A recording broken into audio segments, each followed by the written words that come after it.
పూర్వం ఒక భార్యాభర్త ఉండేవారు. వారికి 3 మగపిల్లలు కలిగారు. సంతోషంగా సాగుతున్న వారి సంసారంలో ఒకరోజు ఆమె భర్త మరణం ఆవిడిని దుఃఖసాగరంలో ముంచేసింది.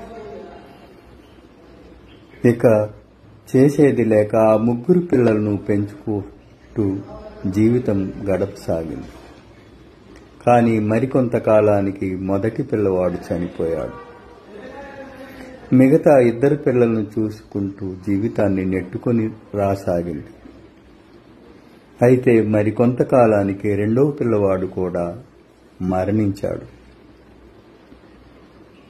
ఇక ఉన్న ఒక్క పిల్లవాడిని చాలా జాగ్రత్తగా కంటికి రెప్పలా కాపాడుతూ జీవితాన్ని గడపసాగింది. అయితే మరికొంతకాలానికి ఆ చిన్న పిల్లవాడు కూడా మరణించాడు. ఇక ఆమె హృదయం తట్టుకోలేకపోయింది.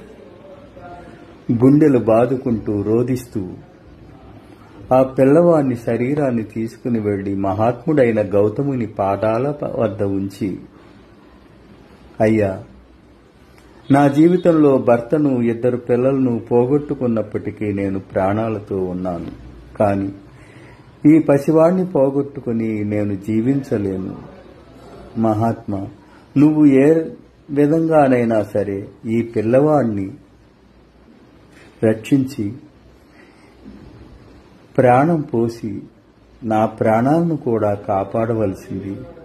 ఈ పిల్లవాడు లేక నేను జీవించలేను అని విలపించసాగింది. కరుణార్ధహృదయుడైన గౌతముడు ఆమెను ఓదార్చి, అమ్మా, విలపించకు, నేను ఒక పని చెబుతాను, చెయ్యి. నువ్వు మీ ఊరు వెళ్లి మరణం సంభవించని ఇల్లు ఎక్కడుందో కనుక్కొని నాకు చెప్పు అని అదే పరిష్కారమని చెప్పి పంపించాడు. ఆవిడ ఆ బాధతో ఆ పిల్లవాడిని తీసుకుని ఇంటి వద్ద పరుండబెట్టి ఊళ్ళోని అందరి ఇళ్లకు వెళ్లి మరణం సంభవించని ఇల్లు మీదేనా అని ప్రతి ఇంటిలో వారిని అడగసాగింది. అందరూ కూడా మరణం సంభవించిందనే చెప్పారు ఆ ఇళ్లలో. ఇక ఆవిడ ఆ పిల్లవాడిని తీసుకుని వెళ్లి దహన సంస్కారాలు చేసి ఇక మిగిలిన జీవితాన్ని బుద్ధుని సన్నిధిలో గడిపింది.